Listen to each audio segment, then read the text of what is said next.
اعوذ باللہ من الشیطان الرجیم بسم اللہ الرحمن الرحیم۔ سورہ عنکبوت کے کل 7 رکوع ہیں۔ پہلا رکوع جیسا کہ میں عرض کر چکا ہوں کہ قرآن مجید کے اہم ترین مقامات میں سے ہے، خاص طور پر دعوت اور تحریک اور اللہ تعالیٰ کے دین کے غلبے کی جد و جہد میں جو مسائل درپیش ہوتے ہیں کارکنوں کو، اس دور میں جب کہ پرسیکیوشن ہو، ستایا جا رہا ہو، مشکلات آ رہی ہوں، قربانیاں دینی پڑیں، تو اس کے جتنے بھی مسائل پیدا ہوتے ہیں ان سب کا بہت ہی جامع جو بیان ہے اور رہنمائی ہے وہ اس رکوع میں آ چکی ہے۔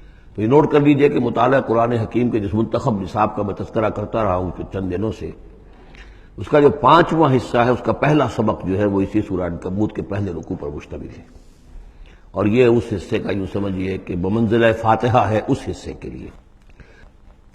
اب جو بقیہ 6 رکوع ہیں ان میں 3 میں انباء الرسل کا معاملہ آ رہا ہے، لیکن ظاہر بات ہے کہ یہاں جو انباء الرسل آ رہے ہیں تو بیچ بیچ میں خاص طور پر یہی جو مسئلہ ہے بیک گراؤنڈ میں جو مسلمانوں کے مسائل درپیش ہیں، اور جو اس وقت حضور صلی اللہ علیہ وسلم اور آپ کے ساتھی جن مسائل سے دوچار ہیں، اور جو کچھ کے کشاکش جو ہے مکے میں ہو رہی ہے اہل کفر اور اہل ایمان کے مابین، تو اس کے یوں سمجھیے بٹوین دی لائنز وقفے وقفے سے اس کی طرف بھی اشارے ہیں۔ پھر جو بقیہ 3 رکوع رہ جائیں گے، ان 3 رکوعوں میں 2 لڑیاں ہیں جو بٹی ہوئی ہیں۔ ایک لڑی میں خطاب ہے مشرکین عرب کی طرف، اور ایک لڑی میں جو اہل ایمان تھے، جو حضور صلی اللہ علیہ وسلم پر ایمان لائے تھے، جو ان مشکلات سے دوچار تھے، وہاں بھی پھر گن کر 10 ہدایات ان کو دی گئی ہیں۔ لیکن وہاں یہی ہے کہ وہ بٹی ہوئی ہونے کی وجہ سے لڑیاں وہ کٹا پھٹا معاملہ ہوگا، جیسے کہ سورہ بقرہ میں آپ کو بتا چکا ہوں یا سورہ نساء میں۔ وَلَقَدْ أَرْسَلْنَا نُوحًا إِلَىٰ قَوْمِهِ، اور ہم نے بھیجا تھا نوح کو اس کی قوم کی طرف، فَلَبِثَ فِيهِمْ أَلْفَ سَنَةٍ إِلَّا 50 عَامًا، تو رہا ان کے مابین وہ 1000 برس سے صرف 50 برس کم، 950 برس۔ حضرت نوح کا ذکر کتنی مرتبہ آ چکا ہے، لیکن یہ بات پہلے کبھی نہیں کہی گئی، یہاں کیوں کہی گئی کہ اے مسلمانوں تم ابھی پریشان ہو گئے ہو، ابھی عشق امتحان اور بھی ہیں۔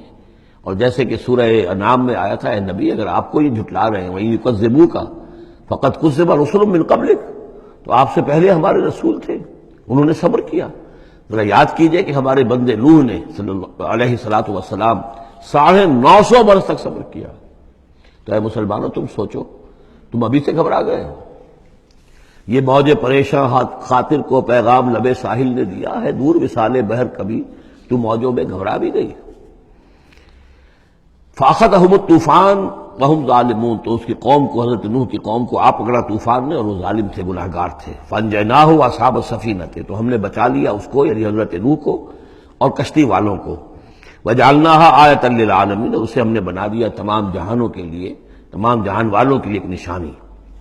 وَإِبْرَاهِيمَ، اور ہم نے بھیجا ابراہیم کو، اذ قال لقومہ، جبکہ اس نے کہا اپنی قوم سے، اعبدوا اللہ واتقوہ، اللہ کی بندگی اختیار کرو اور اس کا تقوی اختیار کرو۔ ذالکم خیر لکم ان کنتم تعلمون، یہی تمہارے لیے بہتر ہے اگر علم رکھتے ہو۔ انما تعبدون من دون اللہ اوثانا، یہ جن کو تم پوج رہے ہو اللہ کو چھوڑ کر، یہ تو صرف کوئی بت ہیں، ان کے تھان ہیں جو تم نے بنا لیے ہیں۔ وتخلقون افکا، اور تم نے جھوٹ موٹ گھڑا ہوا ہے، یہ اس کی کوئی بنیاد نہیں، کوئی سند نہیں، نہ عقل میں اور نہ ہی کسی اللہ کی اتاری ہوئی کتاب میں۔ ان الذین تعبدون من دون اللہ لا یملکون لکم رزقا، یہ لوگ جنہیں تم پوجتے ہو اللہ کے سوا، وہ تمہیں رزق نہیں دینے کا اختیار رکھتے۔ فابتغوا عند اللہ الرزق، تو رزق تلاش کرو اللہ کے پاس، اللہ سے مانگو رزق، اللہ سے اپنی مشکل کشائی کی درخواست کرو، اللہ سے اپنی حاجت روائی کے لیے دعا کرو۔ وَاعْبُدُوهُ، اور اس کی بندگی کرو، وَاشْكُرُوا لَهُ، اور اس کا شکر ادا کرو، الیہ ترجعون، یقیناً اسی کی طرف تم لوٹا دیے جاؤ گے۔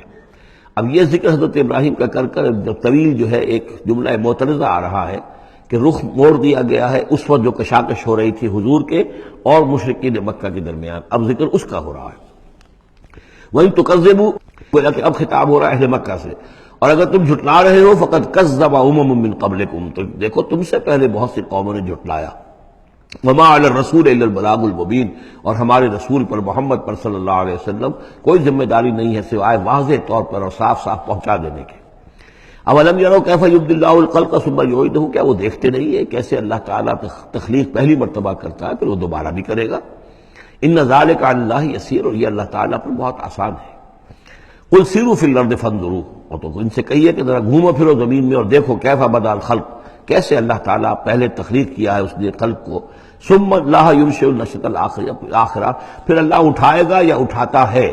دنیا میں بھی ہو رہا ہے کہ کھیتی جو ہے وہ ختم ہو گئی، پھر اگلی پھر ایک فصل آ گئی، پھر فصل آ گئی، یہ تو ایک سائیکل چل رہا ہے، اور پھر یہ کہ اللہ تعالیٰ دوسری مرتبہ تمہیں اسی طرح اٹھا دے گا۔